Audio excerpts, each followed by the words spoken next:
difference between an elite entrepreneur and someone who is just solving pretty much irrelevant problems in their business 24/7 is the kind of questions they ask. So if you've ever heard there's no such thing as stupid questions, well, in this video, I'm going to prove to you why there is and what a smarter question sounds like. Because I promise you right now, stupid questions is what keeps most people broke. I used to ask them, but until you start to up-level your thinking, you won't know how to ask the questions that actually get results. Hey, my name is Armin Shafee. I'm the founder of highticketcoaching.com, and we help hundreds of people launch their business, get their offer out there, and scale their business, and even made millionaires from the things we teach. So in this video alone, I'm going to show you how, one, you can be a great student in a coaching program you're already in, how to ask questions that actually get you a good ROI on your investment, on your time with the coach you have, and third, how to actually change your thinking to somewhat of a person that knows how to ask the questions to do the right things in their business so they can make more money. Enjoy. They say there's no stupid questions. They're lying. There are stupid questions. You know what's a stupid question? How do I stream my Zoom into Facebook? That's a stupid question. It is a stupid question. What's another stupid question? Oh, well, I can't really add people. And what did you do? I just clicked the add button. It didn't work. Armin, help. Bro, that's a stupid question. So here's the thing. Here's the cool, good news though, guys. What do you think comes after like hundreds of stupid questions? You learn from them and then they become smarter. How do you think people ask smart questions? They learn how to ask stupid questions first. So Annie, you're doing exactly what you need to be doing.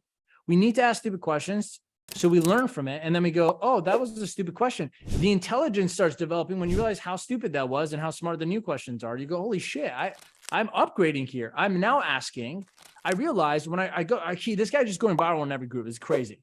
He's way too many leads. I talked to him 2 weeks ago, showing the Instagram, like all this other shit people taught him. I'm like, bro, just please go all in on my viral organic. He's already at 17,000 pounds in sales. And it was like, it's only been like 8 days. And he's like, bro, viral organic is all we'll ever need. Great. That's not true. You're going to need things after. But I'm like, so what'd you figure out? He goes, this is the difference between elite thinking and actually see the end. And by the way, I'm not doing this to you guys. I just wanted you to learn from gaps. There's obviously something to do differently and think differently, right? So he goes, I'm getting soft blocked. And some of the people I can't reach out to, I'm like, yeah, I know we're dealing with that too, right? I'm like, we got to add people. We can't add everyone. We want to message everyone. We can't message everyone. So our best hope is that our virality is so good. They reach out to us through our profile. I'm like, the smartest thing you could do, and see how elite people think. We're thinking solution, not obstacle. I'm going, what if we put a 2-step on your profile and pinned it to the top? So the first thing everyone sees is something they comment on. Therefore, maybe the algorithm lets us message or go straight to the group so that we can capture them somewhere. Then it's easier to probably message them than us reaching out. He goes, yeah, also what we tried was, I'm thinking solution, he thought solution. We started inviting the people that added us back, or we added them, they accepted to our group, like invitation wise. I'm like, oh, is that working? He's like, it's working pretty well so far. I'm like, pretty good method. I didn't even think of that. To invite them because they'll open up notification and we invited you to the group.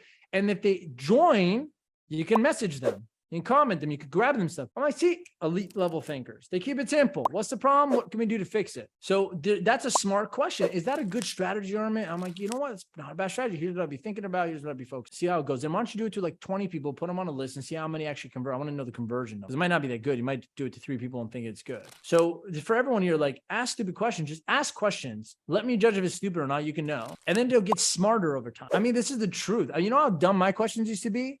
You should have seen me, guys. You should have seen me in my first coaching program. Spent $6,000 on this thing 3 years ago. And I walked in, like, my question was, should I use Snapper or Canva? That was my question. And then I'm like, it's called speaking at clients.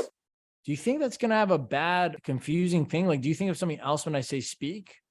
But I was allowed to ask them. And the guy, would make sure I knew it was a dumb question. At least here, I'm a little humorous with you guys. And I still answer. Back then, I was just like, next. I'm like, I thought it's important. But see, I'm trying to teach you guys. You think it's important. That's the problem. So when you come to me with those questions, allow me to change your thinking strategy. That's not important. But just listen to me. That's not important. Oh, okay, Armin doesn't care, so I shouldn't care. Next question. What should I be asking? That's the first thing I'd be asking if I was listening to Armin. What is Armin asking? And eventually, when you get everything set up, Andy, the questions I'll be asking is, how many conversations you had yesterday? How many offers did you make? How many links did you send out? When you get the SGC tracker set up, cool. How many accepted? How many calls did you book? The no-shows, what did you do to get them back on the count? These are the questions. I'm asking activity, money-making activity questions.